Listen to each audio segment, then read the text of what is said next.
students, welcome back. Today we'll continue with our surface anatomy of the heart.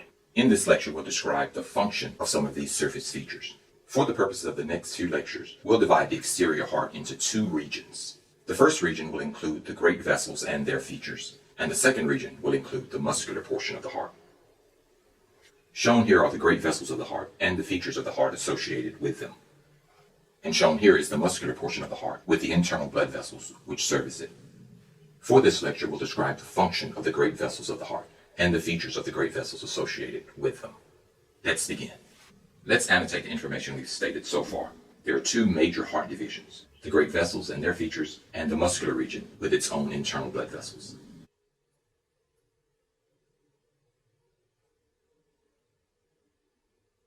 Before we talk about the great vessels, there are conventions that anatomists use to denote vessels. Red vessels carry oxygenated blood, and they are usually arteries. Conversely, blue vessels carry deoxygenated blood, and they are usually veins.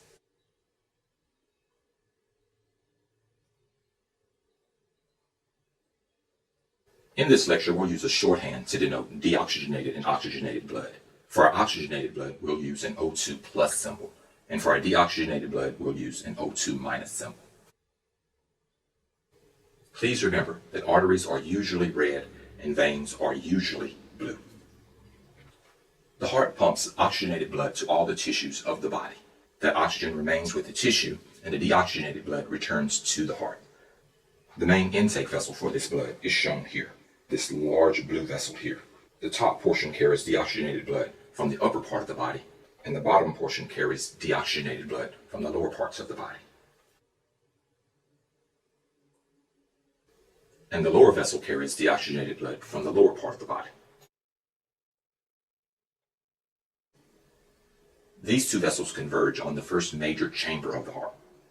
This region here represents that first chamber of the heart. This is the upper right chamber of the heart. And of course, this upper right chamber holds deoxygenated blood. Associated with the upper right chamber is an extra storage pouch. And this pouch is a type of flap that covers the heart. So this is an extra storage pouch for the upper right chamber.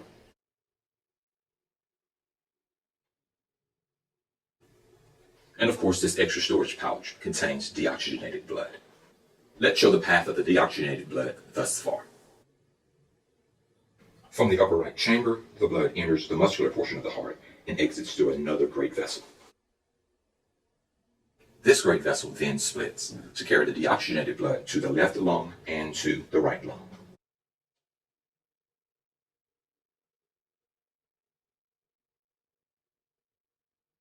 And the right split carries deoxygenated blood to the right lung. Once the blood enters the lungs, it is oxygenated. This oxygenated blood then returns to the heart through another two great vessels. These great vessels are shown here. The great vessel on the right returns oxygenated blood from the right lung, and the great vessel on the left returns oxygenated blood from the left lung.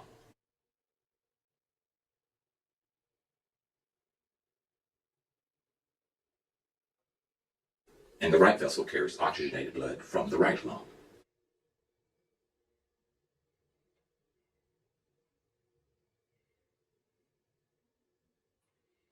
These two vessels converge to make the upper left chamber of the heart. The upper left chamber is shown here, the red portion, but it's obscured by this vessel. So we'll remove a portion of this vessel. You can start to see this chamber here. I'm going to remove a few more items so you can see it well. Then I'll put them back. There it is. The convergence of these two vessels creates the upper left chamber of the heart, and that's shown here. I'm going to put my items back now.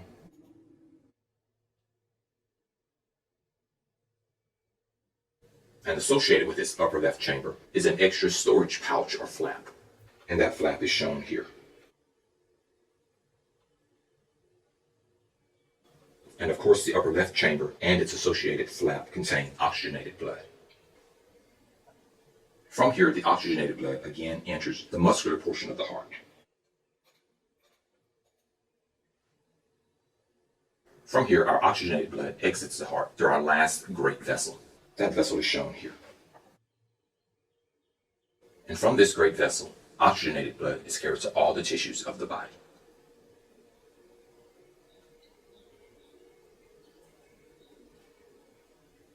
Because this vessel is under such great pressure, a ligament is used to hold it in place, and that ligament is shown here. As I mentioned before, this great vessel carries oxygenated blood to all the tissues of the body. The tissues take the oxygen, and the blood then becomes deoxygenated and returns to the heart through our major intake vessels. And those two vessels are shown here, one carrying blood from the upper region of the body and one carrying blood from the lower region of the body. And so in this lecture, we've described the functions of the great vessels. Let's indicate that the blood is going to the right lung here and to the left lung here. Let's summarize the information in this lecture. Deoxygenated blood enters the heart here through these two vessels. It enters the upper right chamber of the heart here, then travels through the musculature and exits the heart here, going to the lung, to the left lung and to the right lung. From the lungs, the blood then re-enters the heart through these vessels here. Now the blood is oxygenated from the left lung and from the right lung. These two vessels converge to make the upper left chamber of the heart. The blood then travels to the musculature again and out another great vessel of the heart. This great vessel carries oxygenated blood to all the body tissues. In the body tissues, the blood becomes deoxygenated and returns to the heart through the great intake vessels, shown here. 3 additional points. To hold this great vessel in place, a ligament is needed, and the upper chambers of the heart have extra storage pouches, shown here for the right upper chamber and shown here for the left upper chamber. So this concludes our description of the great vessels of the heart. In the next lecture, we'll give the anatomical terms for these features. And so that concludes this lecture. I hope that you've learned a lot.